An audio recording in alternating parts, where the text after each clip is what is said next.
हाँ तो बच्चों देखिए, हमारा अर्थशास्त्र का जो है दूसरा चैप्टर चल रहा है, भारतीय अर्थव्यवस्था के शीर्षक। तो मैंने भारतीय अर्थव्यवस्था के 3 शीर्षक आपको बताए थे, प्राथमिक, द्वितीयक और तृतीयक शीर्षक। तो प्राथमिक क्षेत्र का मतलब है कृषि उत्पाद, कृषि से जो हम उत्पादन कार्य करते हैं वो प्राथमिक क्षेत्र के अंतर्गत आता है। और द्वितीयक क्षेत्र औद्योगिक क्षेत्र कहते हैं, जिसमें प्राथमिक कृषि उत्पादों को जो है उद्योगों में ले जाकर, कारखानों में ले जाकर अधिक मात्रा में उत्पादन करते हैं और मूल्यवान वस्तु बनाते हैं। और तीसरा क्षेत्र मैंने आपको बताया था तृतीय क्षेत्र, जिसको हम सेवा क्षेत्र कहते हैं, जो किसी भी वस्तु का उत्पादन नहीं करता है लेकिन प्राथमिक और द्वितीय क्षेत्र को अपनी सेवाएं देकर उनको बेहतर बनाता है। और तो इस तरह से जो है ये 3 क्षेत्र हमारे अर्थव्यवस्था के हैं जो काफ़ी इम्पोर्टेंट हैं। तो इसके अलावा मैंने इसमें तुलना बताई थी कि तीनों क्षेत्रों की तुलना हम कैसे कर सकते हैं। तो उसके लिए हमने किसी भी देश की अर्थव्यवस्था में तीनों क्षेत्रों की जो तुलना है, आखिर प्राथमिक, द्वितीयक और तृतीयक क्षेत्र द्वारा कितना उत्पादन हुआ है, तो उसके लिए हम उन वस्तुओं की गणना के बजाय हम उनका मूल्य निकालते हैं। प्राथमिक, द्वितीयक और तृतीयक क्षेत्र का जो उत्पादन हुआ है उसके अंतिम वस्तु और सेवाओं के कुल मूल्यों के योगफल को हम जोड़ देंगे, जिसको हम सकल घरेलू उत्पाद कहते हैं, जिसे जीडीपी कहा जाता है। तो विगत कुछ सालों में जो है इन क्षेत्रों में ऐतिहासिक परिवर्तन हुआ है, क्योंकि उसमें अधिकांश लोग जो है जैसे जैसे समय हमारा बढ़ा तो समय के बढ़ने के साथ साथ जो है हमारा प्राथमिक, द्वितीयक और तृतीयक क्षेत्रों में जो है अधिकांश उत्पादन भी हुआ और उसमें कारखाने बने, नए नए सेवा क्षेत्रों का उपयोग हुआ। तो जिसके कारण जो है हमारे तीनों क्षेत्रों का महत्व बढ़ता ही गया। तो कुल मिलाकर यह है कि जो हमारे अर्थव्यवस्था के क्षेत्र हैं, देश की अर्थव्यवस्था के विकास के लिए, मापदंड के लिए इन तीनों क्षेत्रों का काफ़ी ज़्यादा महत्व है। तो अब हम आगे टॉपिक में बात करेंगे भारत में प्राथमिक, द्वितीयक और तृतीयक क्षेत्र। तो तुलना के बाद हम आते हैं कि आखिर जो हमारे जो 3 क्षेत्र हैं, इन तीनों क्षेत्रों में किस तरह से इनका उत्पादन हुआ है, उत्पादन में किस तरह से बढ़ोतरी हुई है। तो उसके लिए अगर हम इसके लिए एक आंकड़ा है, एक अपने आप किताब को देखेंगे, टेक्स्ट बुक को देखेंगे, तो उसमें आलेख 1 में एक बार ग्राफ बनाया गया है, एक ग्राफ बनाया गया है। उस ग्राफ में प्राथमिक, द्वितीयक और तृतीयक क्षेत्र द्वारा सकल घरेलू उत्पाद कितना हुआ है, मतलब तीनों क्षेत्रों द्वारा कितना उत्पादन किया गया है, तीनों क्षेत्रों द्वारा उत्पादन में कितना उसका महत्व बढ़ा है, तो हम उसके बारे में चर्चा करेंगे। तो अगर हम इस आंकड़े को देखते हैं तो इसमें 1973 और 2013, अगर हम 1973 से लेकर अगर हम पहले हम 1973 और 74 में देखते हैं, उसके बाद हम फिर 2013 और 14 को देखते हैं, तो 3 हमारे इंडिकेशन है, 3 हमारे क्षेत्र हैं। प्राथमिक क्षेत्र को नीले रंग से दिखाया गया है, द्वितीय क्षेत्र को लाल रंग से दिखाया गया है और तृतीय क्षेत्र को हरे रंग से, धानी कलर के रंग से जो है ग्राफ को दिखाया गया है। तो अगर हम तीनों क्षेत्रों को अगर हम देखते हैं, सकल घरेलू उत्पाद अगर हम देखते हैं, तो 1973 में जो है हमारा जो पहला जो क्षेत्र था, प्राथमिक क्षेत्र नीले रंग का जो है, तो उसमें एक कॉलम हमारा करोड़ रुपयों में है और दूसरा वर्ष में है। तो जो 1973 में जो है लगभग हम ये कह सकते हैं कि लगभग आंकड़े को देखकर हम ये बता सकते हैं कि लगभग 40,000 करोड़ रुपया, तो 40,000 करोड़ रुपया जो है का उत्पादन जो है हमने प्राथमिक क्षेत्र से किया और लगभग 10,000 करोड़ रुपया लगभग, क्योंकि इसमें जो आप ग्राफ बनाए 50,000, 1 लाख, 1,50,000, 50,000 की फिगर में है, डिफरेंस में है, तो 10,000 करोड़ रुपया द्वितीय क्षेत्र से है और 10,000 करोड़ रुपया तृतीय क्षेत्र से है। मतलब 1973 में जब हम इस आंकड़ों को देखते हैं तो हमारा 2013 क्या नाम कहते हैं 1973-14 में अगर हम देखते हैं तो उत्पादन में जो वृद्धि हुई है, तो उत्पादन में जो है सबसे ज़्यादा वृद्धि क्या नाम कहते हैं प्राथमिक का था। उसके बाद द्वितीयक और तृतीयक क्षेत्र का लगभग बराबर है। 10,000 करोड़ रुपया द्वितीय क्षेत्र ने भी उत्पादन किया और 10,000 करोड़ रुपया लगभग तृतीय क्षेत्र ने भी किया। तो विगत 40 वर्षों में अगर हम देखते हैं, फिर हम 2013-14 को देखते हैं, इसी आंकड़े को आखिर 2013-14 में 40 वर्षों के बाद प्राथमिक द्वितीयक और तृतीयक क्षेत्रकों में क्या परिवर्तन हुआ, तो उसमें अगर हम देखते हैं तो जब हम ग्राफ को देखते हैं तो लगभग 60,000 करोड़ रुपया, लगभग 60,000 करोड़ रुपये का उत्पादन हमारा प्राथमिक क्षेत्र से हुआ और लगभग 70,000 करोड़ रुपया लगभग हमारा किसका हुआ, द्वितीय क्षेत्र से हुआ। और इसके साथ साथ क्या नाम कहते हैं बाकी जो है, यानी कि जो तृतीयक जो क्षेत्र था हमारा, जो सेवा क्षेत्र है, तो उसमें सबसे ज़्यादा हमारा क्या हुआ है, उत्पादन हुआ है। तो इस प्रकार अगर हम 1973 और 2013-14 के आंकड़े जब हम देखते हैं तो हमारा तृतीयक क्षेत्र जो है, मतलब प्राथमिक और द्वितीयक से तृतीयक क्षेत्र में लगभग उससे 10 गुना वृद्धि हुई। 10 गुने से थोड़ा कम, अगर आप ये कहें कि अगर 8 गुना भी अगर हम कहें तो उसमें अगर आप इसका डिफरेंस देखते हैं तो ये लगभग 1 लाख करोड़ से भी ज़्यादा, 1 लाख करोड़ से भी ज़्यादा जो है उत्पादन हमारा तृतीय क्षेत्र से हुआ। जबकि आपको मालूम है कि तृतीय क्षेत्र हमारा सेवा क्षेत्र है, जो किसी भी वस्तु का उत्पादन नहीं करता है, लेकिन अपनी सेवाएं देकर जो है वहाँ पर जो है प्राथमिक और द्वितीय क्षेत्र को सुविधा प्रदान करते हुए क्या नाम कहते हैं वो अपनी क्या देता है, सेवाएं देता है। तो इसके पीछे कारण क्या है, आखिर हमारा प्राथमिक क्षेत्र और द्वितीयक और तृतीयक जो 3 क्षेत्र है, 1973 और 2013 के अगर हम आंकड़े देखते हैं, 40 वर्षों के बीच का जब हम इतिहास देखते हैं, तो हमारा जो तृतीय क्षेत्र था वो एक बहुत बड़ा उत्पादन क्षेत्र के रूप में उभरा हुआ है। मतलब जो तृतीय सेक्टर है, जो हमारा थर्ड सेक्टर है, वो उत्पादन के मामले में बहुत तेजी से उसने तरक्की की है। तो उसके पीछे कारण क्या, आखिर ऐसा कौन सा कारण है जिसके कारण हमारा तृतीय जो सेक्टर था वो उत्पादन में इतना ज़्यादा करोड़ रुपया, लाखों करोड़ रुपया जो है वो देश की आय में क्या कर रहा है, वृद्धि कर रहा है।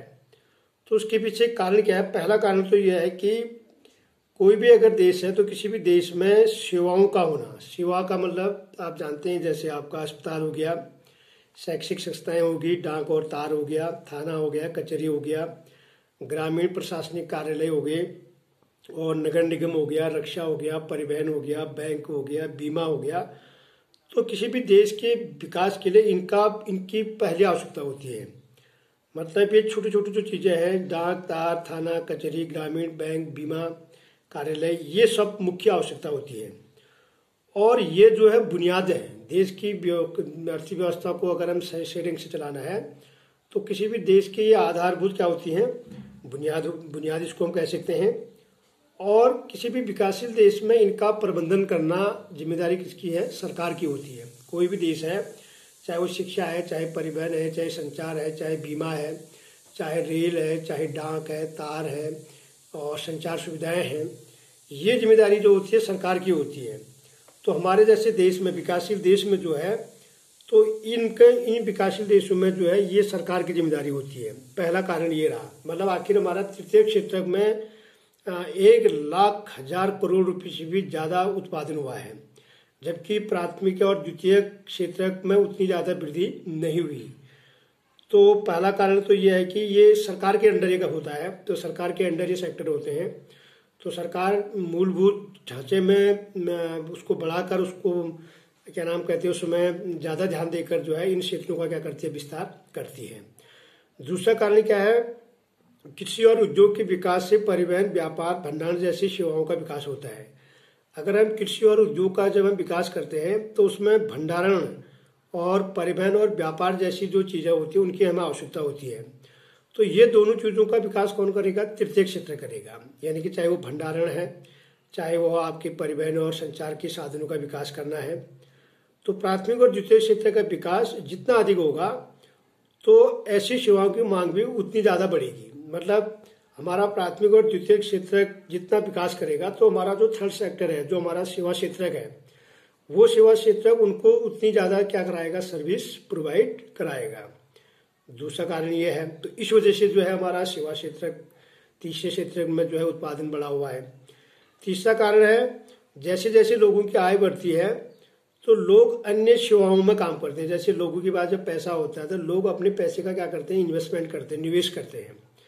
तो जैसे वो रेस्टोरेंट खोलेंगे, होटल खोलेंगे, पर्यटन शॉपिंग मॉल खोलेंगे, निजी अस्पताल खोलेंगे, मतलब नर्सिंग होम खोलेंगे, प्राइवेट हॉस्पिटल खोलेंगे, निजी विद्यालय खोलेंगे, प्राइवेट स्कूल खोलेंगे और व्यावसायिक प्रशिक्षण इत्यादि की मांग करेंगे।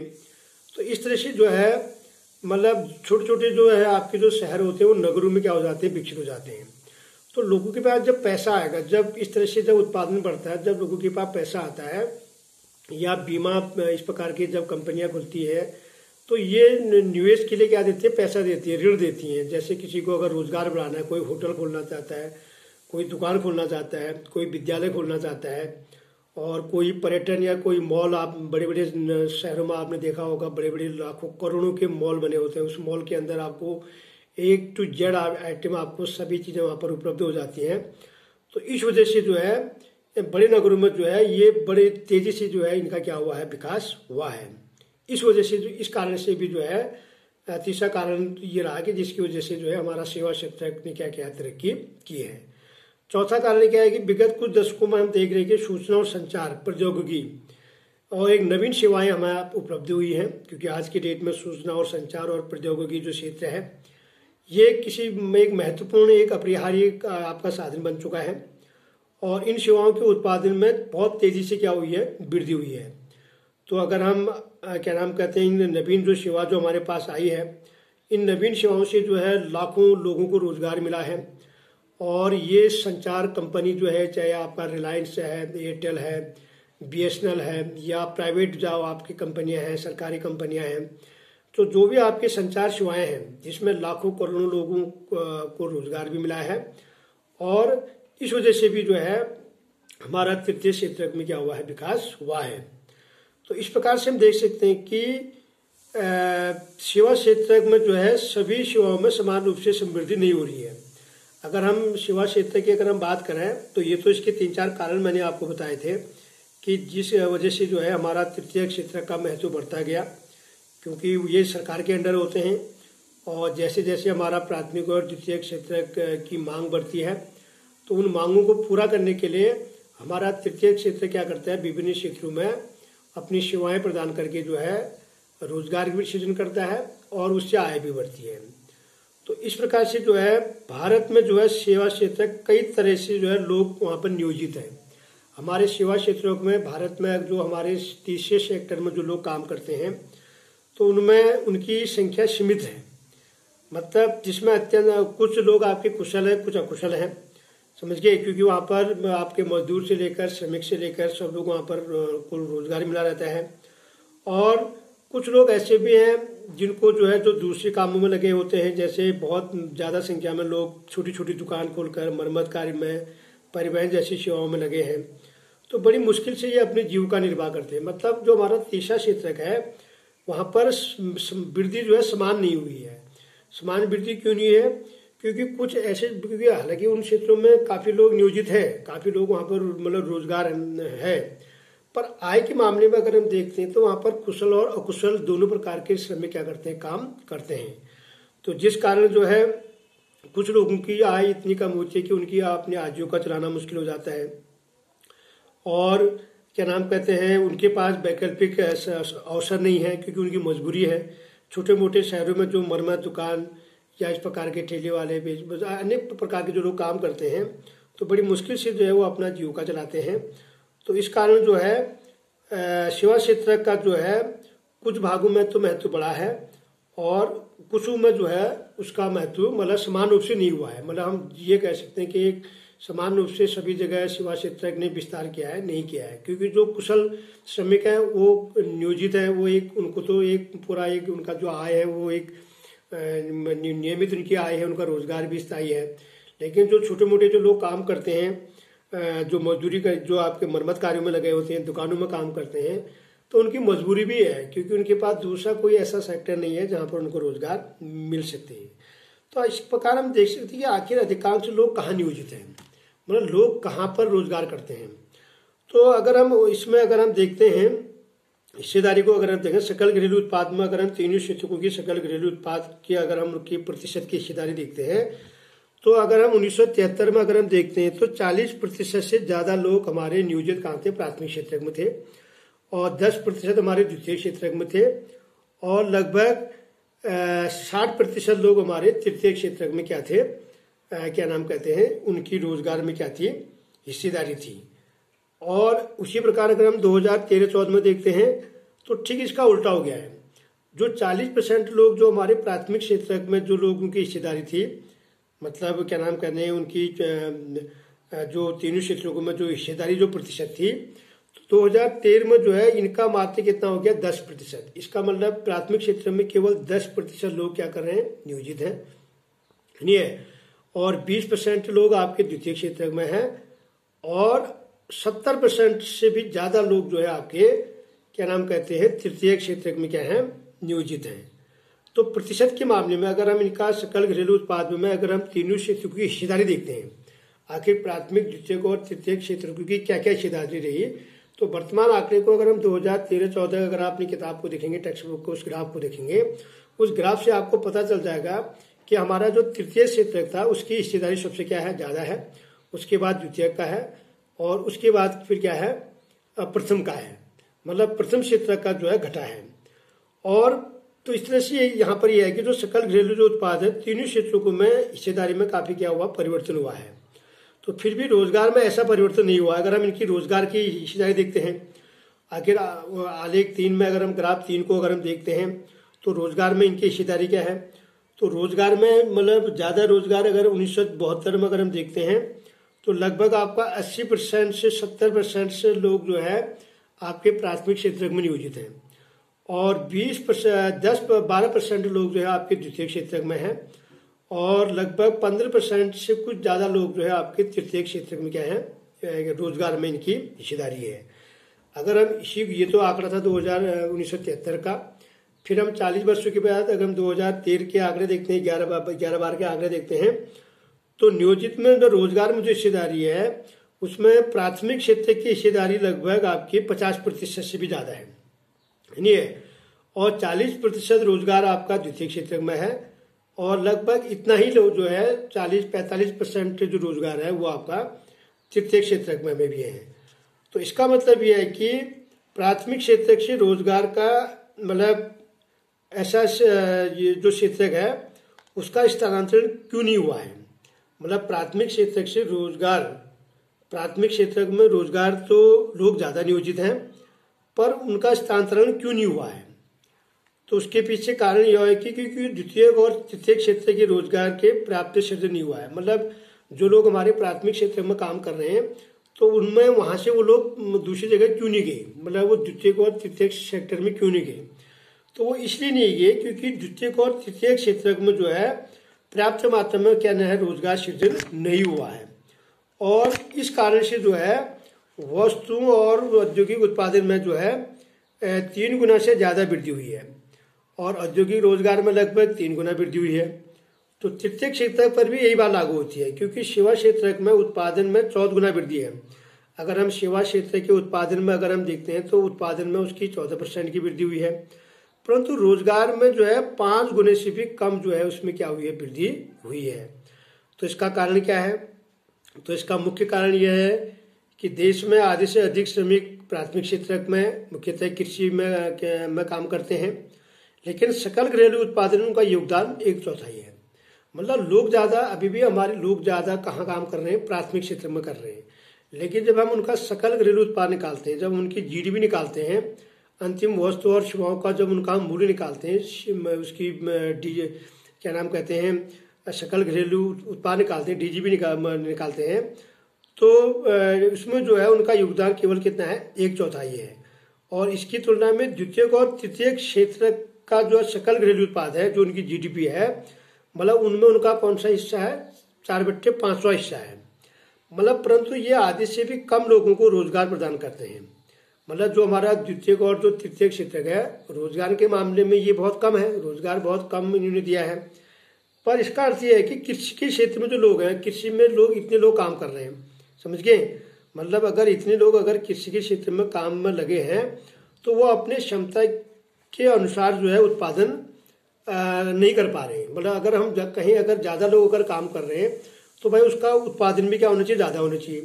तो हमारे प्राथमिक क्षेत्र में लोग ज़्यादा काम कर रहे हैं लेकिन उत्पादन उतना ज़्यादा नहीं हो रहा है। तो इसका मतलब यह है कि कृषि में आवश्यकता से ज़्यादा लोग क्या है, शामिल हैं। मतलब कृषि में जो लोग काम कर रहे हैं, प्राथमिक क्षेत्र में जो लोग काम कर रहे हैं वो आवश्यकता से अधिक लगे हुए हैं। यदि उनमें से अगर हम कुछ लोगों को हटा देंगे कृषि के, अगर हम प्राथमिक क्षेत्र में से अगर हम कुछ लोगों को हटा देंगे तो उत्पादन पर कोई भी उसका प्रभाव नहीं पड़ेगा। तो इस प्रकार के उसको हम क्या कर सकते हैं, अल्प बेरोजगारी। मतलब आपको मालूम होगा जैसे हमारे एक परिवार में अगर 5 लोग हैं तो 5 लोगों में भाई भूमि हमारे पास उतनी है, सब कुछ उतना ही है। अगर उसमें से अगर हमारे 5 लोग अगर हम कृषि कार्य में लोग लगे हैं तो उनकी मजबूरी है, अगर वहां से 2 लोगों को अगर हटा दिया जाए तो उत्पादन उतना ही होना है, उत्पादन में कोई ज़्यादा प्रभाव पड़ने वाला नहीं है। तो इसका मतलब यह है कि हमारे द्वितीयक और तृतीयक क्षेत्र में जो है रोजगार सृजन नहीं हुआ है, जिस कारण हमारे प्राथमिक क्षेत्र में लोगों की काम करना क्या है, मजबूरी है, समझ गए। तो इसी प्रकार अगर एक एग्जाम्पल आप देख सकते हैं, जैसे एक छोटा किसान, एक लक्ष्मी है, उसके पास 2 हेक्टेयर भूमि है और जो सिंचाई पर निर्भर है, क्योंकि अगर आप कृषि कार्य करते हैं तो उसके लिए सिंचाई चाहिए। तो लक्ष्मी जो है एक क्या नाम कहते हैं कि एक किसान है, तो उसके पास जो है 2 हेक्टेयर भूमि है और बरसात पर निर्भर है और ज्वार और अरहर की फसल उगाती है। तो उसके परिवार में 5 सदस्य हैं। तो उस वर्ष भर जो है उस पर वो काम करते हैं क्योंकि उन्हें कहीं और रोजगार उपलब्ध नहीं है। तो इसी तरह जो है प्रत्येक व्यक्ति काम कर रहा है। इसका मतलब 5 लोग लगे हैं तो काम पर लगे हुए हैं वो, पर कोई बेकार नहीं है। मतलब अगर आप सामान्य रूप से अगर हम देखेंगे कि परिवार के 5 के 5 लोग, इसका मतलब वो काम कर रहे हैं, बेकार नहीं है। परंतु वास्तव में मतलब वहां पर जो है श्रम प्रयास क्या है, विभाजित है। प्रत्येक व्यक्ति कुछ काम कर रहा है परंतु किसी को भी जो है पूर्ण रोजगार प्राप्त नहीं है। मतलब 5 के 5 लोग अगर प्राथमिक क्षेत्र में काम कर रहे हैं तो उनको जो है पूरा क्या है, पूर्ण रोजगार प्राप्त नहीं है। तो यह बेरोजगारी, यह एक तरह से बेरोजगारी है, क्योंकि 5 लोग काम कर रहे हैं तो कोई ज्यादा फायदा मिलने वाला नहीं है। तो जहां लोग प्रत्यक्ष रूप से काम कर रहे हैं लेकिन अपनी क्षमता के अनुसार जो है, अपनी क्षमता से जो है कम काम करते हैं, मतलब काम तो करते हैं लेकिन अपनी क्षमता से क्या काम कर रहे हैं, कम काम कर रहे हैं। तो इस प्रकार की अल्प बेरोजगारी को हम छिपी हुई कहते हैं। मतलब हमें इस प्रकार की बेरोजगारी दिखाई नहीं देती है। मतलब काम पर तो लोग लगे रहते हैं लेकिन हमें दिखाई नहीं देती है, क्योंकि उन लोगों की जो बेरोजगारी है, जिनके पास कोई रोजगार नहीं है, बेकार बैठे हुए हैं, वो अलग है। तो इसलिए इसे हम प्रच्छन्न बेरोजगारी भी कहते हैं। तो उसी प्रकार एक भूस्वामी सुखराम है, वो जमीन पर काम करने के लिए लक्ष्मी के परिवार से 1 या 2 सदस्यों पर भाड़े पे ले गया। एक दूसरा किसान है तो वहां पर वो 2-3 लोगों को भाड़े पे ले गया। अब लक्ष्मी के परिवार की मजदूरी के द्वारा कुछ अतिरिक्त आय होती है, क्योंकि अब 2 लोग वहां से, जो 5 लोग थे, 5 में से 2 लोगों को जो है दूसरी जगह रोजगार मिल गया है।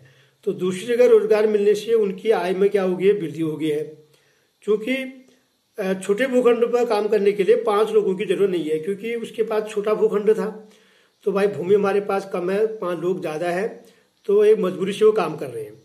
तो अतः 2 लोगों को वहां पर चले जाने से कृषि उत्पादन क्या नहीं हो रहा है, प्रभावित नहीं हो रहा है। तो इस प्रकार से जो है 2 सदस्य अगर किसी कारखाने में काम करने के लिए जा सकते हैं तो एक बार फिर परिवार की कमाई में क्या हो जाएगी, वृद्धि हो सकती है। वे लोग अपनी भूमि से पहले जैसा उत्पादन करते रहेंगे। मतलब वहां से अगर हम 2 लोगों को हटा देते हैं तो एक तो परिवार की आय बढ़ जाएगी, यानी है, और कृषि जितना 5 लोग जितना लगे थे काम में उतना ही उत्पादन हो रहा है। वहां से 2 लोगों को हटा दिया तब भी उत्पादन उतना ही हो रहा है। तो इसका मतलब जो 2 लोग हैं, जो 2 लोग जो थे, उन 2 लोगों को दूसरी जगह रोजगार यदि मिल जाता है तो उनकी परिवार की क्या बढ़ जाएगी, आय बढ़ जाएगी। तो भारत में इस प्रकार के लाखों किसान हैं। मतलब हमारे देश में जो है इस तरह से काफी लोग हैं, काफी किसान हैं। तो कुछ लोगों, हम क्या नाम कहते हैं, उसमें कुछ लोगों को कृषि क्षेत्र से हटाकर अगर उन्हें कहीं और समुचित रोजगार अगर उपलब्ध करा दें तो भी हमारे कृषि उत्पादन पर कोई बुरा मतलब प्रभाव नहीं पड़ेगा। और क्योंकि अन्य रोजगार करने से लोगों की आय में, उनकी पारिवारिक आय में क्या हो जाएगी, वृद्धि हो जाएगी। तो इस प्रकार से जो अल्प बेरोजगारी दूसरे क्षेत्रों में भी हो सकती है। इस प्रकार की बेरोजगारी केवल प्राथमिक में ही नहीं, दूसरे क्षेत्र में भी हो सकती है। अब शहरों में जैसे आपका सेवा क्षेत्र में अल्प बेरोजगारी केवल आपका प्राथमिक क्षेत्र में ही है, ये कहना जरूरी नहीं है, क्योंकि ये आपके शहरी क्षेत्रों में जो हमारा सेवा क्षेत्र है उस पर भी लागू हो सकता है। क्योंकि आपको मालूम है कि शहरों में हजारों लाखों लोग जो है श्रमिक के रूप में काम करते हैं, दैनिक मजदूरी की तलाश में रहते हैं। और कोई प्लम्बर है, कोई पेंटर का काम करता है, कोई मरम्मत कार्य करता है, और अन्य लोग जो है सुविधाजनक विषम काम करते हैं। उनमें कोई रोजगार कई जो है रोजाना काम नहीं कर पाते हैं। तो इस प्रकार हमारे सेवा क्षेत्र में भी कुछ लोग ऐसे हैं जो ठेला खींचते हैं या अपनी दिन दिहाड़ी की मजदूरी करते हैं। तो वहां पर भी जो है उन लोगों को भी जो है पूरा दिन जो है रोजगार पूरा नहीं मिल पाता है, या वो अपने जितना वो काम करते हैं उतना वो उनको आय प्राप्त नहीं होती है। तो ये वह इसलिए कर रहे हैं क्योंकि उनके पास कोई बेहतर अवसर नहीं है। क्योंकि जो शहर में, जो सेवा क्षेत्र में जो लोग इस प्रकार का छोटा मोटा जो काम करते हैं, तो इसका मतलब उनके पास दूसरी जगह काम करने के लिए क्या नहीं, अवसर नहीं है। तो इसलिए जो है बड़ी मुश्किल से वो अपना क्या करते हैं, बमुश्किल अपना जो है जीविका चलाते हैं। तो अल्प बेरोजगारी केवल प्राथमिक क्षेत्र में नहीं बल्कि हमारे सेवा क्षेत्र में भी है। तो इस प्रकार से जो है आखिर जो ये बेरोजगारी है, तो बेरोजगारों को कम करने के लिए क्या करना चाहिए, रोजगार के अवसर कैसे बढ़ाया जाए। तो अतिरिक्त रोजगार का सृजन कैसे हो, क्योंकि जो लोग हमारे ज्यादा संख्या में जहाँ पर काम कर रहे हैं, तो उनको क्या नाम कहते हैं, वहां से हटाने के लिए या दूसरे जगह पर काम करने के लिए क्या उपाय करने पड़ेंगे। तो उसके लिए रोजगार सृजन करना पड़ेगा। क्या करना पड़ेगा, अतिरिक्त रोजगार सृजन करना पड़ेगा। तो ये अतिरिक्त रोजगार सृजन आप कैसे करेंगे, तो ये क्या नाम कहते हैं, कृषि क्षेत्र में अल्प बेरोजगारी की एक गंभीर स्थिति बनी है, क्योंकि कृषि के क्षेत्र में अल्प बेरोजगारी एक बहुत बड़ी समस्या है। कुछ लोग ऐसे हैं जिन्हें बिल्कुल रोजगार नहीं मिला है। लोगों के लिए रोजगार की वृद्धि कैसे की जाए, तो इसके लिए कुछ तरीके हो सकते हैं, कुछ उपाय हो सकते हैं। जैसे लक्ष्मी एक किसान थे, उसके पास 2 हेक्टेयर भूमि था।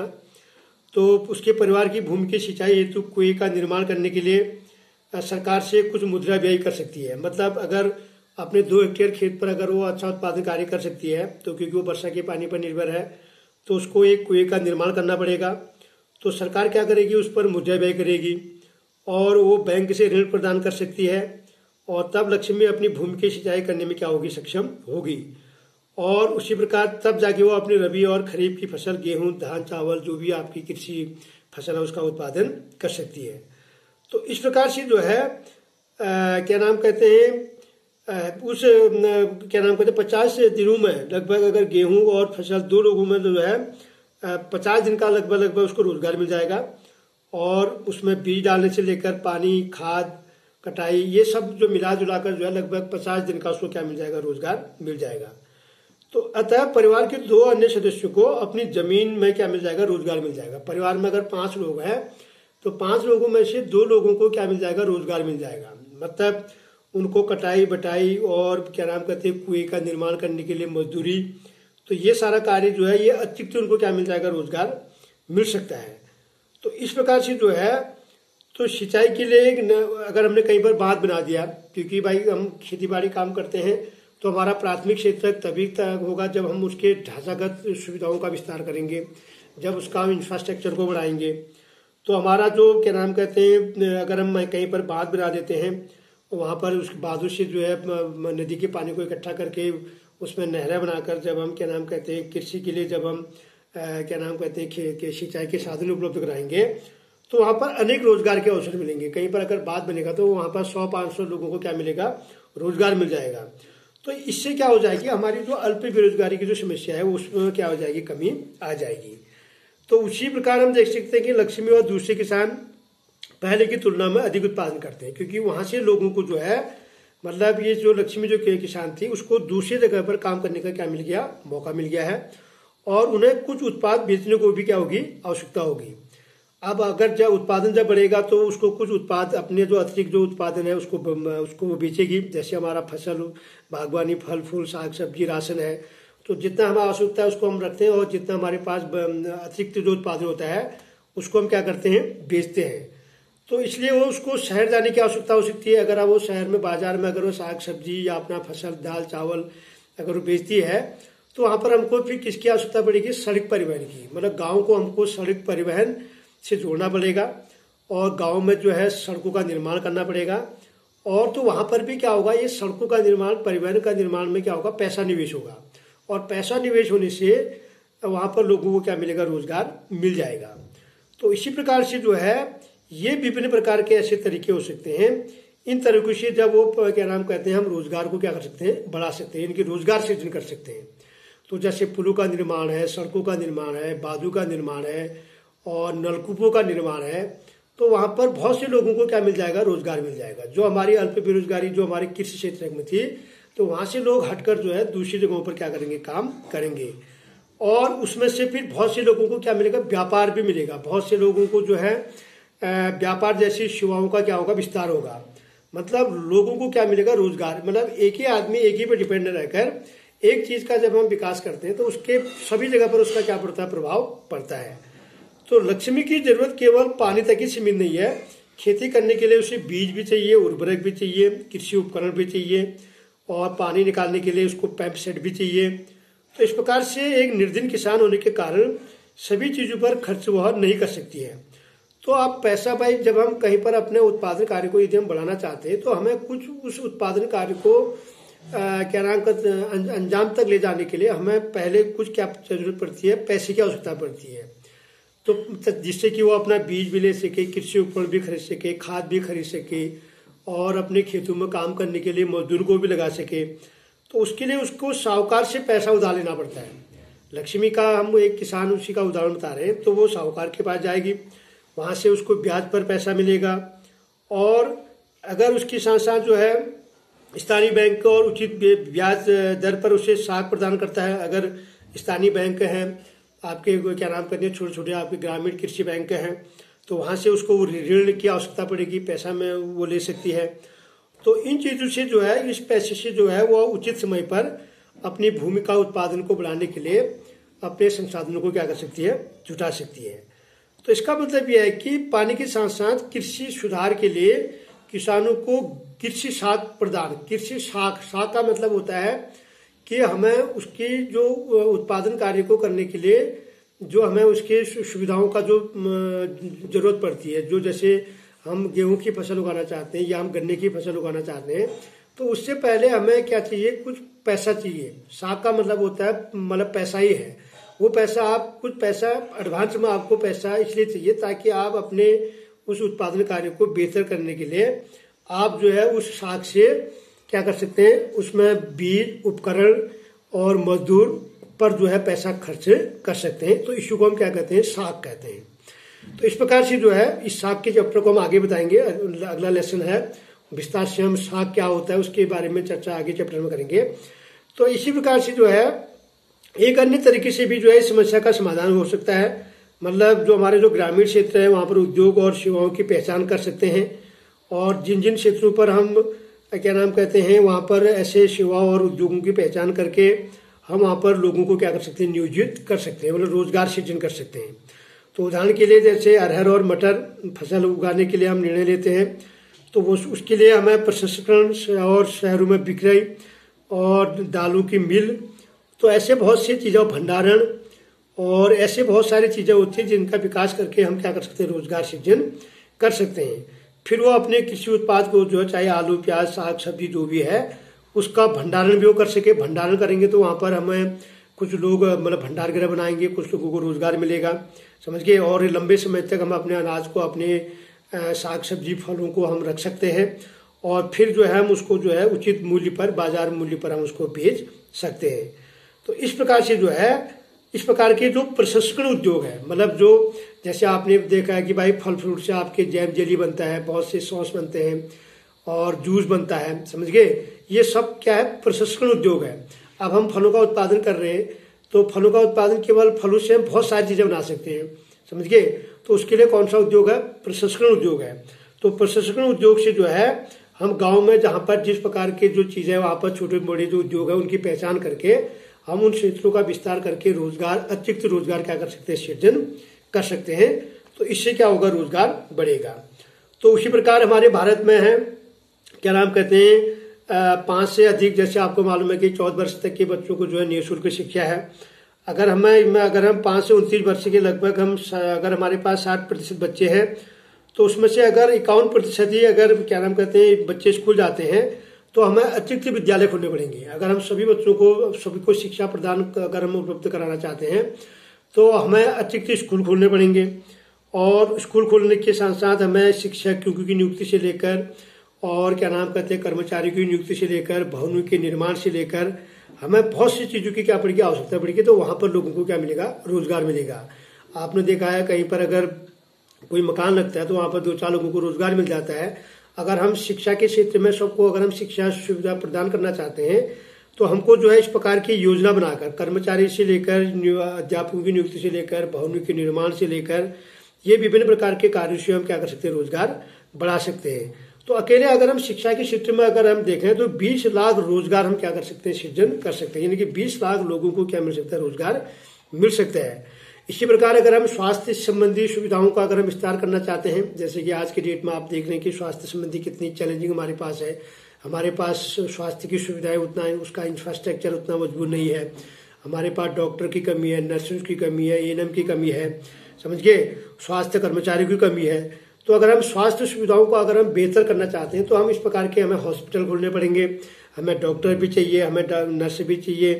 तो ये सब जो है रोजगार, इससे क्या होगा, रोजगार सृजन होगा। यानी जो शिक्षित प्रशिक्षित जो लोग हैं उनको रोजगार मिलेगा। और जहां पर कंस्ट्रक्शन कार्य होगा, कहीं पर कोई अगर सरकारी हॉस्पिटल बनना है या कहीं पर सरकारी विद्यालय खुलेगा, तो वहां पर उन लोगों को रोजगार मिलेगा।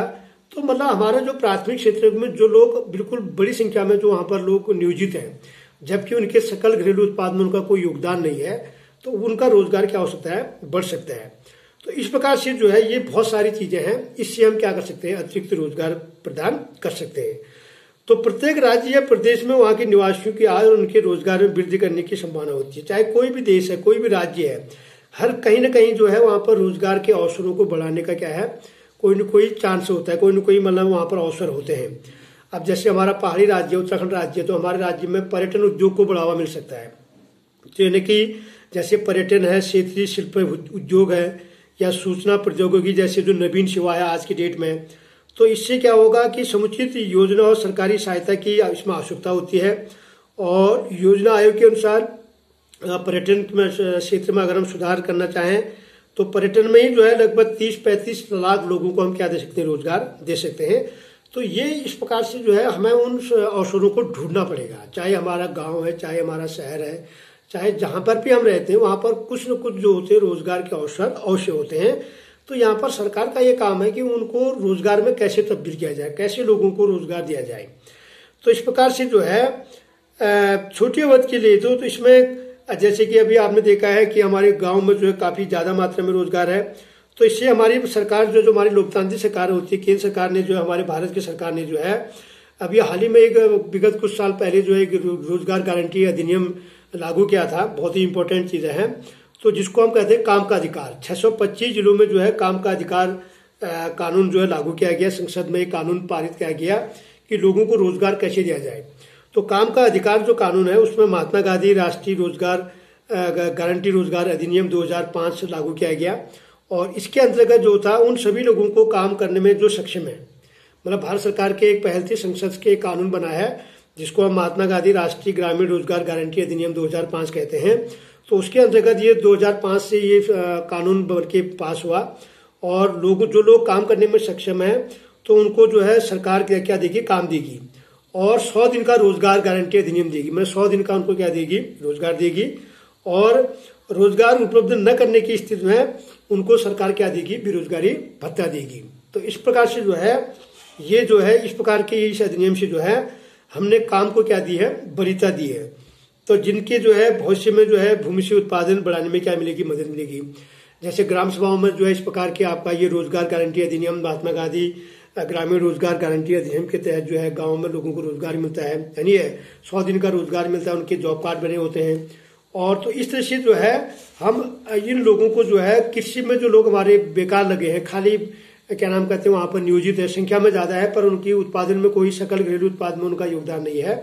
तो ऐसे अवसरों की ढूंढ करके, इन अवसरों की पहचान करके हम क्या कर सकते हैं, अतिरिक्त रोजगार क्या कर सकते हैं, सृजन कर सकते हैं। तो इस प्रकार से जो है ये विभिन्न क्षेत्र मैंने आपको अतिरिक्त रोजगार कैसे सृजन किया जाए। अभी आज आप देख रहे हैं आज की डेट में पलायन की समस्या है।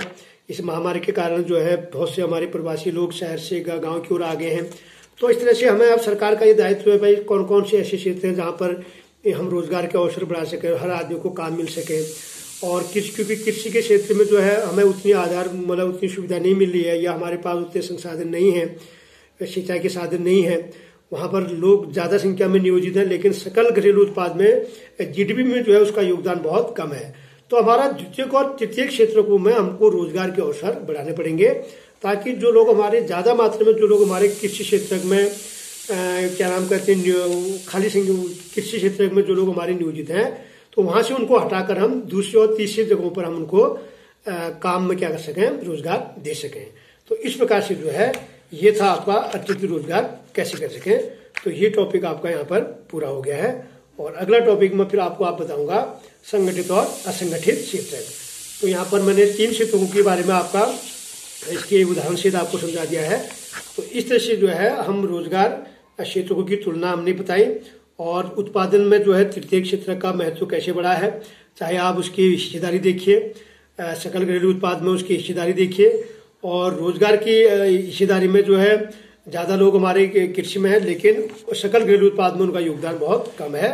तो इसका मतलब है कि हमें अतिरिक्त रोजगार उपलब्ध करा के हम जो है विभिन्न हमारे प्राथमिक क्षेत्र से हम द्वितीयक और तृतीयक क्षेत्रों में जो है लोगों को क्या दे सकते हैं, रोजगार दे सकते हैं। तो इस तरह से जो है इसमें मुख्य जो इम्पोर्टेंट था वो है महात्मा गांधी राष्ट्रीय ग्रामीण रोजगार गारंटी अधिनियम 2005। तो इससे आप क्या समझते हैं, ये काम का अधिकार है जिसमें ये 2005 में भारतीय संसद द्वारा ये लागू हुआ है। जो व्यक्ति काम करने में सक्षम है उनको 100 दिन का रोजगार मिलेगा, और 100 दिन का रोजगार न देने की स्थिति में उनको क्या मिलेगा, बेरोजगारी भत्ता मिलेगा। तो एक बहुत बड़ी एक योजना जो है केंद्र सरकार द्वारा जो है ये योजना लागू की गई थी 2005 में, और आज भी जो है ये योजना हमारे गाँव में सभी जगह ये लागू होती है। ठीक है, तो इस तरह से जो है ये टॉपिक आपका यहाँ पर पूरा होता है। Thank you.